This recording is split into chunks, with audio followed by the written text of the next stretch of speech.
तो हेलो दोस्तों, नमस्कार और स्वागत है आपका आज के हमारे नए वीडियो पे। तो जैसा कि दोस्तों आज का जो वीडियो है बहुत ज़्यादा इंटरेस्टिंग होने वाला है। जैसे कि हर वीडियो इंटरेस्टिंग रहता है, आज का भी बहुत ज़्यादा इंटरेस्टिंग होने वाला है। क्यों? क्योंकि आज मैं अपने लाइफ का जो मेरा मेडिकल BAMS का जो जर्नी रहा है 2010 से लेकर 2023 तक का, आज मैं आप लोगों के साथ शेयर करने वाला हूँ।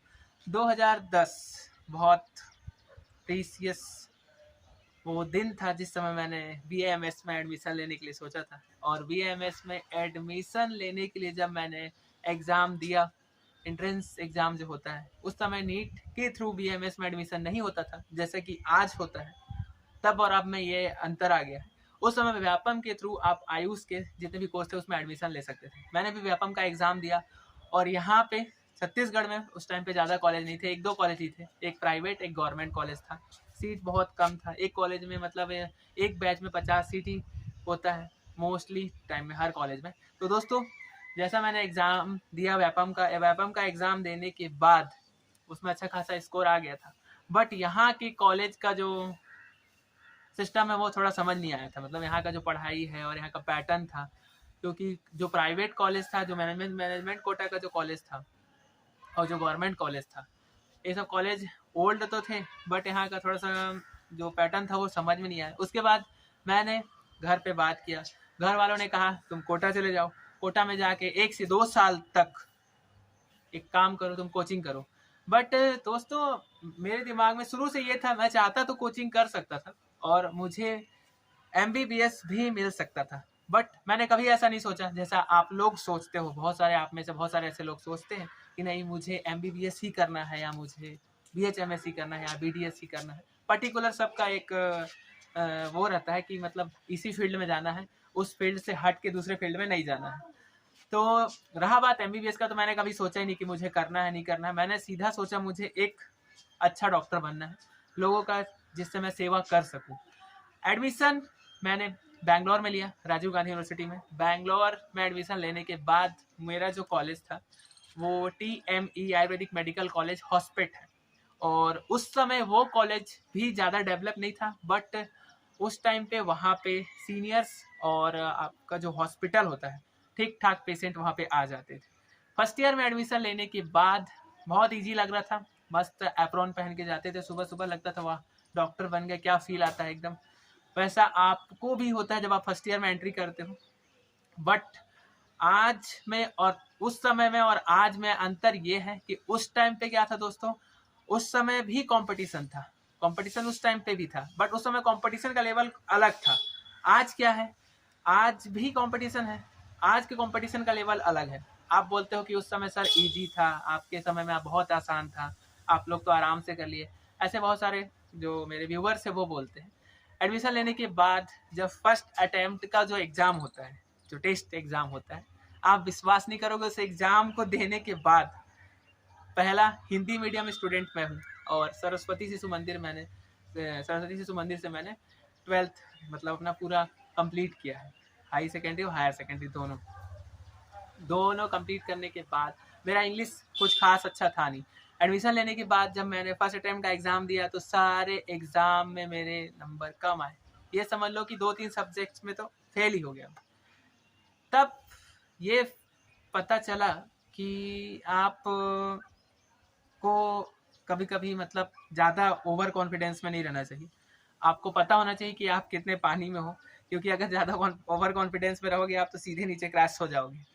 आप में से बहुत सारे स्टूडेंट बार बार मुझसे पूछते हैं कि सर आपने किस कॉलेज से BAMS किया है। तो दोस्तों मैं TMAES Ayurvedic medical college hospital से मैंने किया है। ये बैंगलोर से 150 किलोमीटर दूर है, 150 से 170 किलोमीटर दूर है। और वहाँ वो जो कॉलेज है बहुत अच्छा कॉलेज है, वहाँ पे आप भी एडमिशन ले सकते हो। उस टाइम पे तो व्यापम के थ्रू, और वो कॉलेज जो है सेमी गवर्नमेंट कॉलेज है, उसमें कुछ सीटें प्राइवेट हैं कुछ सीटें गवर्नमेंट की है, मतलब कॉलेज में। जब एग्ज़ाम हुआ, एग्ज़ाम देने के बाद जो रिजल्ट आया, उस रिजल्ट को देखने के बाद तो घर वाले का क्या ही रिएक्शन होगा आप समझ ही सकते हो। बहुत बुरा हाल हो गया था, खाना मुंह से खिला नहीं रहा था, रोना आ रहा था बहुत ज़्यादा। क्या ही होगा, अब आगे हो पाएगा नहीं हो पाएगा। अटेम्प्ट जो उस समय थे 3 अटेम्प्ट थे, तीसरे first second third fourth attempt last था। उस अटेम्प्ट में अगर आपने क्लियर नहीं किया सारे सब्जेक्ट फर्स्ट ईयर के तो आपका बैक लग जाएगा। जो पहला टेस्ट था उसमें नंबर कम, जो मेन एग्जाम आया उसमें फेल। तो इतना सारा डीमोटिवेशन लेके भी मैंने एक चीज ठान के रखा था कि ये जो कोर्स है मेरे लिए बहुत ज़्यादा टफ हो रहा है, इस कोर्स को करने के लिए मैं मुझसे जितना ज़्यादा एफर्ट हो सकेगा मैं लगाऊंगा। वही चीज़ मैं आप लोगों से कहना चाहता हूँ कि अगर आपका सिलेक्शन MBBS में नहीं हो पाता है या फिर BDS में नहीं होता है, BAMS आपको मिल रहा है, अच्छा कॉलेज मिल रहा है, गवर्नमेंट कॉलेज मिल रहा है, तो आपको भी एफर्ट लगाना है और एफर्ट लगा के अच्छे से पढ़ना है। तो सबसे पहला जो एफर्ट था मैंने क्या लगाया, क्या जो मेरा जो प्रयास था मैंने क्या किया, सबसे पहले मैंने अपनी इंग्लिश को सुधारने का काम किया। शुरू से मैं हिंदी मीडियम रहा हूँ तो इंग्लिश में उतना खासा मेरा मतलब ग्रामर भी अच्छा नहीं था, तो मैंने 2 राइटर मतलब एक ही राइटर की 2 बुकें पढ़ना स्टार्ट की, एक हिंदी वाली राइटर की और एक मतलब उसी राइटर की इंग्लिश बुक।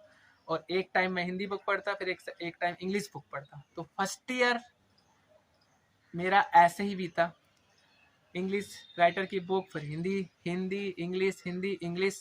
फिर मेरे एक लेक्चरर थे अष्टांग हृदय के, उन सर से जब मिला तो सर ने ये कहा कि आप न्यूज़पेपर भी पढ़ो, इंग्लिश वाली जो न्यूज़पेपर डेली आता है उसको पढ़ो, उससे भी आपका जो इंग्लिश है वो सही होगा, आपको पता चलेगा कि क्या कैसे डिलीवर करना है, कैसे आपको एग्जाम में लिखना है। कुछ जो सीनियर्स थे उन्होंने सपोर्ट किया, सीनियर के जो नोट्स थे, वैसे उस टाइम पे ज़्यादातर सीनियर ऐसे ही थे जो थोड़ा खड़ूस थे, जो नोट्स वोट शेयर नहीं करते थे, पर कुछ एक दो सीनियर्स अच्छे थे जिन्होंने नोट्स दिया, समझाया कि ऐसे करो, ऐसे पढ़ना चाहिए। एक साथ आप ज़्यादा पढ़ने का कोशिश मत करना फर्स्ट ईयर में, धीरे धीरे करके एक एक चैप्टर को क्लियर करना और हर चैप्टर में कुछ इंपॉर्टेंट पॉइंट्स है उसको पहले पढ़ना है, क्योंकि उस टाइम पे तो 6 सब्जेक्ट थे। आज के डेट में भाई आपको फर्स्ट ईयर में 4 सब्जेक्ट क्लियर करना है और उस टाइम पे 6 सब्जेक्ट होते थे। आज first year, second year, third year, fourth year, first second और थर्ड था 2010 पे, तो वही सब सब्जेक्ट है, इन्हीं को फर्स्ट सेकेंड थर्ड या फर्स्ट सेकेंड थर्ड कर देते हैं या फर्स्ट सेकेंड थर्ड और फोर्थ कर देते हैं, ऐसे करके आगे पीछे करते रहते हैं, सब्जेक्ट सब वही है। मॉडर्न पार्ट आज के सिलेबस में ऐड हो गया है। ये जो जर्नी रहा है बहुत हार्ड रहा है, बहुत स्ट्रगल फेस करना पड़ा है। फर्स्ट ईयर में ऐसा लग रहा था एक समय के बाद जब रिजल्ट आया कि सुसाइड ही कर लिया जाए, अब कुछ नहीं हो पाएगा, हार गए हो, जैसे जिंदगी से हार जाता है आदमी ना, वैसा लगने लग गया। क्योंकि जब आप बहुत प्रयास करो आपके लेवल में, आपको लगता है कि आपने बहुत प्रयास किया, बहुत पढ़ा आपने, और उसके बाद फिर आपका एग्जाम क्लियर ना हो, तब आपको कहीं ना कहीं अंदर से यही फील होता है। मैं जानता हूँ, मैंने इस एक्सपीरियंस को फील किया है, तो मुझे ऐसा लगता है कि आप में से भी बहुत सारे स्टूडेंट्स होंगे जिन्हें लगता होगा कि मैं इतना पढ़ा, इतना सब कुछ किया, इतने सारे श्लोकास याद किया, पूरा मॉडर्न के सब्जेक्ट्स पढ़े, आयुर्वेदा पार्ट कंप्लीट किया, उसके बाद भी मेरा इस सब्जेक्ट में इतना कम नंबर क्यों आया, या फिर मैं इस सब्जेक्ट में बैक क्यों लग गया, बैक क्यों लगा। तो इस चीज़ से आप बिल्कुल मत घबराना। इस पूरे जर्नी को मैं, इस स्ट्रगल को मैं 5 से 10 मिनट के वीडियो में नहीं बता सकता हूँ। मैं कोशिश करूँगा कि इसका नेक्स्ट वीडियो भी बनाऊँ। आज की वीडियो से मैं आप लोगों को बस यही सीख देना चाहता हूँ, आपको यही सिखाना चाहता हूँ कि कोई भी चीज़ मुश्किल नहीं है, आपका जो सोचने का तरीका है वो आपको बदलना पड़ेगा।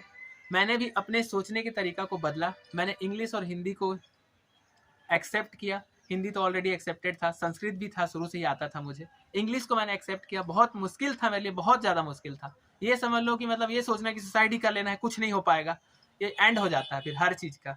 घर वाले भी बोलते हैं हो गया, नहीं कर पाओगे तो छोड़ ही दो।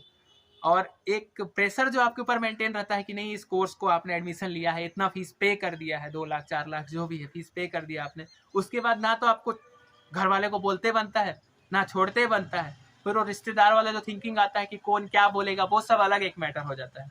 और नहीं किए तो फिर आप डॉक्टर बनने के लिए गए थे, कुछ करके नहीं आए, ये आपको पूरा ज़िंदगी भर सुनना पड़ता है। तो ये सब चीज़ें जो है आपके दिमाग में कहीं ना कहीं ये बातें होंगी जो आज मैं आपको बता रहा हूँ। तो ये सब चीज़ें हैं, इन सभी बातों को आपको हटा के अगर आपने एडमिशन लिया है तो एक फोकस करना अपने सारे सब्जेक्ट्स पे और अच्छे से पढ़ना है। श्लोकास भी हैं, जो श्लोक्स हैं उनको भी अच्छे से बाय हार्ट करना है, अच्छे से याद करना है। जो आपके सीनियर्स हैं उनका सपोर्ट लेना है, लेक्चरार्स हैं उनसे बात करना है, कैसे लिखना है एग्जाम में, भर भर के एग्जाम एकदम नहीं लिखना है। जो पॉइंट्स है, मेडिकल का आप एग्जाम लिख रहे हो, BA का एग्जाम आप नहीं लिख रहे हो, BA MA का एग्जाम नहीं लिख रहे हो, मेडिकल का एग्जाम है, जो इतना ज़रूरत है उतना ही आपको लिखना है, कचरा नहीं भरना है, दिमाग में कचरा रखना नहीं है। तो बस आज की वीडियो से आपको क्या सीख मिला, जरूर बताइए कमेंट बॉक्स में कमेंट करके। इस वीडियो के डिस्क्रिप्शन में इंस्टाग्राम का लिंक दे दूंगा, वहाँ पे मुझे फॉलो कीजिए, सपोर्ट कीजिए, चैनल को सब्सक्राइब कीजिए। और इतने दिनों से मैंने वीडियो नहीं डाला था उसके लिए तहे दिल से सॉरी कहना चाहता हूँ मैं। आप सभी को दिल से थैंक यू। अगर आपको वीडियो अच्छा लगे तो लाइक और कमेंट जरूर कीजिएगा। Thank you.